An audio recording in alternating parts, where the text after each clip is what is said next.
Pagkatapos ng isang gabing malagim sa kalsada, bumalik ang lalaki sa buhay niya bilang litratista.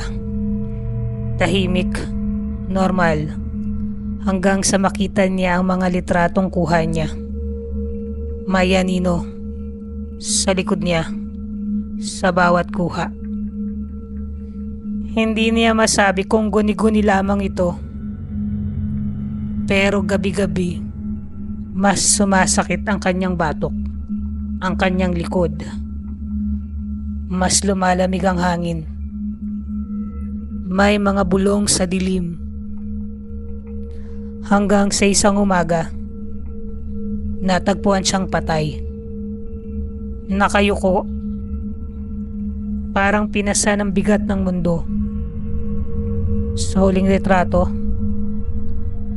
may babaeng maputla nakasakay sa balikat niya. Nakangiti. Kayo, sumasakit din ba ang batok nyo o ang likod nyo?